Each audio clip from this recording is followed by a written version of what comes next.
IAS ഉദ്യോഗസ്ഥന്മാർ ജാതി അടിസ്ഥാനത്തിൽ വാട്സ്ആപ്പ് രൂപീകരിച്ചതിനെതിരെ പരോക്ഷ വിമർശനവുമായി മുസ്ലിം ലീഗ് സംസ്ഥാന പ്രസിഡന്റ് പാണക്കാട് സയ്യിദ് സാദിഖ് അലി ശിഹാബ് തങ്ങൾ. സിവിൽ സർവീസ് മേഖലയിലെ ജാതീയമായ വിഭാഗീയത പൊതുസമൂഹത്തിന് ആപത്താണെന്ന് പാണക്കാട് സയ്യിദ് സാദിഖ് അലി ശിഹാബ് തങ്ങൾ പറഞ്ഞു. ഇത്തരം ആളുകളെ സിവിൽ സർവീസ് മേഖലകളിൽ നിന്നും മാറ്റി നിർത്താൻ കഴിയണമെന്നും അദ്ദേഹം പറഞ്ഞു.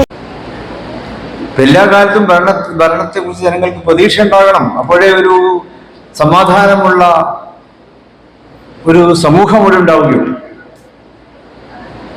ഭരണകൂടത്തെ കുറിച്ച് പ്രതീക്ഷ നഷ്ടപ്പെടുമ്പോൾ അവിടെയാണ് പൊളിറ്റിക്കൽ ഏറ്റുമുട്ടൽ മാത്രമല്ല, പലപ്പോഴും ആഭ്യന്തരമായിട്ടുള്ള വിഭാഗീയതയിലേക്ക് കൂടി അത് ചെന്നെത്തുന്നത്. ഇന്ത്യയിലൊക്കെ ആകുമ്പോൾ ആഭ്യന്തര വിഭാഗീയത എന്നുള്ളത് പലപ്പോഴും കമ്മ്യൂണൽ പോളിസിയിലേക്ക് കൂടി വരികയാണ്. ഒരു ബഹുസ്വര രാജ്യമായ ഇന്ത്യക്ക് അതൊരു ബലികേറാമലയാണ്. ഭരണകൂടത്തോടുള്ള അസ്വസ്ഥത, ആ അസ്വസ്ഥത പെട്ടെന്ന് കമ്മ്യൂണൽ വിഭാഗീയതയിലേക്ക് കൂടി നയിക്കപ്പെടുന്നുണ്ട് എന്നുള്ളത് സിവിൽ സർവീസ് മേഖല ഏറെ ശ്രദ്ധിക്കേണ്ട ഒന്നാണ്. പൊളിറ്റിക്കലി പവർ ഉണ്ടെങ്കിലും സിവിൽ സർവീസിൽ നിന്ന് ജനങ്ങൾക്ക് അതൃപ്തി ഉണ്ടായിക്കൂടാ. ആ അതൃപ്തി ആയിരിക്കും പലപ്പോഴും ആഭ്യന്തരമായിട്ടുള്ള വിഭാഗീയതയിലേക്കും എതിർപ്പുകളിലേക്കും ഒക്കെ ക്ഷണിക്കപ്പെടുന്നു. അതുകൊണ്ട് തന്നെ സിവിൽ സർവീസ് മേഖലയിൽ ഉത്തരവാദിത്തമുള്ളവരെ വാർത്തെടുക്കുവാൻ നമുക്ക് സാധിക്കും. എത്തിക്സിനെ കുറിച്ച് ബോധ്യമുള്ളവരായിരിക്കണം സിവിൽ സർവീസ് മേഖല കൈകാര്യം ചെയ്യേണ്ടത്, അതിലേക്ക് വരേണ്ടത്. ആ രീതിയിലുള്ള പരിശീലനങ്ങൾ തീർച്ചയായിട്ടും സിവിൽ സർവീസ് കൊടുക്കുന്നുണ്ട്. അതൊന്നും നമ്മളവരെ കുറ്റപ്പെടുത്തുന്നില്ല, ചെറുതായി കാണുന്നില്ല. ആ മേഖലയിലേക്ക് എല്ലാ സമൂഹങ്ങളുടെയും പ്രാതിനിധ്യവും വേണം. ഇന്ത്യ ഒരു വലിയ സമൂഹമാണ്, ഒരു ബഹുസ്വര സമൂഹമാണ്. ന്യൂനപക്ഷ സമൂഹങ്ങളുണ്ട്, ഇതര സമൂഹങ്ങൾ ഇവിടെയുണ്ട്. അപ്പൊ അതില് പ്രത്യേകിച്ച് ന്യൂനപക്ഷങ്ങളോട് പ്രാതിനിധ്യം വളരെ വലുതാണ്. ന്യൂനപക്ഷങ്ങൾ ഇപ്പോൾ വിദ്യാഭ്യാസപരമായി വളരെ മുന്നോട്ട് വരുന്നുണ്ട്. നമുക്കറിയാം, നമ്മുടെയൊക്കെ പൊളിറ്റിക്കൽ ശക്തിയുടെ ഫലമായിട്ടും അതുപോലെ തന്നെ സാമൂഹികമായിട്ടുള്ള അവബോധങ്ങളൊക്കെ ഉണ്ടായിട്ടുള്ള ഈ കാലത്തും ന്യൂനപക്ഷങ്ങൾ ഈ രംഗത്ത് വളരെ മുന്നേറുന്നുണ്ട്. പലപ്പോഴും അത് ഔദ്യോഗിക മേഖലയിൽ ഓഫീസുകളിൽ മാത്രം ഒതുങ്ങി നിൽക്കുകയാണ്.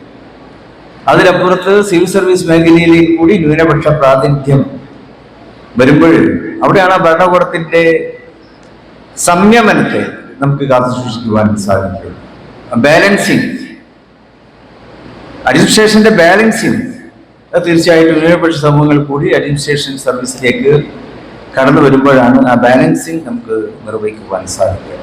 എടത്തല KMEA എഞ്ചിനീയറിംഗ് കോളേജിൽ സിവിൽ സർവീസ് അക്കാദമി ഉദ്ഘാടനം ചെയ്യുകയായിരുന്നു അദ്ദേഹം. എത്തിക്സിനെ കുറിച്ച് ബോധമുള്ളവരായിരിക്കണം സിവിൽ സർവീസ് മേഖലയിലേക്ക് വരേണ്ടത്. സിവിൽ സർവീസ് മേഖലയിൽ അതൃപ്തി ഉണ്ടാകരുത്. അങ്ങനെ സംഭവിച്ചാൽ അത് ആഭ്യന്തര വിഭാഗീയതയ്ക്ക് വഴിമാറും. രാജ്യത്ത് ന്യൂനപക്ഷങ്ങൾ വിദ്യാഭ്യാസ മേഖലയിൽ മുന്നേറ്റം ഉണ്ടാക്കിയിട്ടുണ്ട്. അത് ഓഫീസുകളിൽ മാത്രമായി ചുരുങ്ങി നിൽക്കുകയാണ്. സിവിൽ സർവീസ് മേഖലകളിലേക്കും കടക്കാനാകണം. സിവിൽ സർവീസ് മേഖലയിലേക്ക് ആളുകൾ, പ്രത്യേകിച്ച് വിദ്യാർത്ഥികൾ, കൂടുതൽ ശ്രദ്ധ ചെലുത്തിക്കൊണ്ടിരിക്കുന്ന ഒരു കാലഘട്ടം കൂടിയാണ്. അഡ്മിനിസ്ട്രേഷൻ മേഖലയിൽ സ്കിൽഡ് ആവുക എന്നുള്ളത് അതൊരു രാജ്യത്തെ സംബന്ധിച്ചിടത്തോളം, രാഷ്ട്രത്തെ സംബന്ധിച്ചിടത്തോളം നമ്മുടെ വളർച്ചയിൽ വലിയ പങ്കുവഹിക്കുന്ന ഒന്നാണ്. പൗരബോധം എന്നുള്ളത് അത് സിവിൽ സർവീസിലൂടെ നമുക്ക് കൂടുതൽ അത് വ്യാപകമാക്കുവാൻ സാധിക്കുന്നത്. കേവലം എഡ്യൂക്കേഷൻ എന്നതിലപ്പുറത്ത് സിവിൽ സർവീസ് ഉമേഷ് അവിടെയൊക്കെ അവിടെ ഇരിക്കുന്നുണ്ട്. സിവിൽ സർവീസ് ലക്ഷ്യം വെക്കുന്നത് എന്താണ്? അത് രാഷ്ട്ര സേവനം എന്നപോലെ തന്നെ രാഷ്ട്രത്തെ മീഡിയേറ്റ് ചെയ്യുക എന്നുള്ളത് കൂടിയാണ്. സിവിൽ സർവീസിലൂടെയാണ് നമ്മുടെ ഭരണപരമായിട്ടുള്ള എല്ലാ കാര്യങ്ങളെയും സാധാരണ ജനങ്ങളിലേക്ക് നമുക്ക് എത്തിക്കുവാൻ സാധിക്കും. ലെജിസ്ലേറ്റർ, അതുപോലെ തന്നെ പൊളിറ്റിക്കൽ അഫയേഴ്സ്, പൊളിറ്റിക്കൽ പവർ, ഇത് ഭരണത്തിൻ്റെ ആ ഒരു മുൻപന്തിയിൽ നിൽക്കുന്ന മേഖലകളാണ്. പക്ഷെ അവരുടെ ആശയങ്ങളും അഭിപ്രായങ്ങളും നടപ്പാക്കേണ്ടത് അത് സിവിൽ സർവീസിലൂടെയാണല്ലോ ജനങ്ങൾക്ക് അത് ലഭിക്കുന്നത്.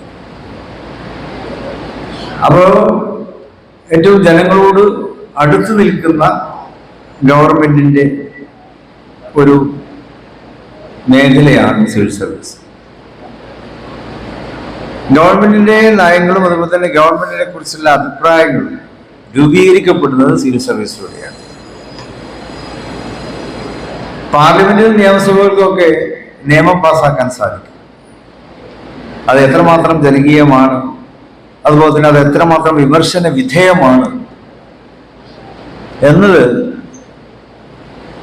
അവിടെയാണ് സിവിൽ സർവീസ് ചർച്ച ചെയ്യുന്നത്. ഒരുപക്ഷെ ഭരണാധികാരികളെക്കാളും കൂടുതൽ ജനങ്ങൾ ഇഷ്ടപ്പെടുന്ന സിവിൽ സർവീസ് മേധാവികളുണ്ട്, പൊളിറ്റിക്കൽ നേതാക്കളെക്കാളും. പല ഉദാഹരണങ്ങൾ നമുക്ക് ചൂണ്ടിക്കാണിക്കുവാൻ കഴിയും. ഞാൻ പേരൊന്നും പറയുന്നില്ല. പല നല്ല കളക്ടർമാരൊക്കെ ഉണ്ട്. ആ കളക്ടർമാരൊക്കെ എപ്പോഴും ജനങ്ങളോട് ഒട്ടി നിൽക്കാൻ ശ്രമിക്കുമ്പോൾ ജനങ്ങൾ അതേറെ ഇഷ്ടപ്പെടുന്നവരുമാണ്. ഉദ്യോഗസ്ഥന്മാർ ഭംഗിയായി പ്രവർത്തിക്കുമ്പോൾ ജനങ്ങൾ അവരെ ഏറെ ഇഷ്ടപ്പെടുകയും അപ്പോഴാണ് ജനങ്ങൾക്ക് ഗവൺമെന്റിൽ പ്രതീക്ഷ ഉണ്ടാവുക. പൊളിറ്റിക്കൽ നേതൃത്വം എത്ര ശക്തമായിരുന്നാലും ഭരണകൂടത്തെ കുറിച്ച് ജനങ്ങൾക്കുള്ള പ്രതീക്ഷകൾ അത് സിവിൽ സർവീസിലൂടെയാണ് നടപ്പാക്കുന്നത്. എല്ലാ കാലത്തും ഭരണത്തെ കുറിച്ച് ജനങ്ങൾക്ക് പ്രതീക്ഷ ഉണ്ടാകും. ജനങ്ങളുമായി ഏറ്റവും അടുത്ത് നിൽക്കുന്നവരാണ് സിവിൽ സർവീസ് ഉദ്യോഗസ്ഥർ. ഭരണാധികാരികളെക്കാൾ ജനങ്ങൾ ഇഷ്ടപ്പെടുന്ന സിവിൽ സർവീസ് ഉദ്യോഗസ്ഥരുമുണ്ട്. ഉദ്യോഗസ്ഥർ നന്നായി പ്രവർത്തിക്കുമ്പോഴാണ് ജനങ്ങൾക്ക് പ്രതീക്ഷ ഉണ്ടാകുന്നതെന്നും സർക്കാർ നയം നടപ്പാക്കുന്നത് സിവിൽ സർവീസുകളിലൂടെയാണെന്നും അദ്ദേഹം പറഞ്ഞു. KNEA പ്രസിഡന്റ് സയ്യദ് ബഷീർ അലി ശിഹാബ് തങ്ങൾ അധ്യക്ഷത വഹിച്ചു.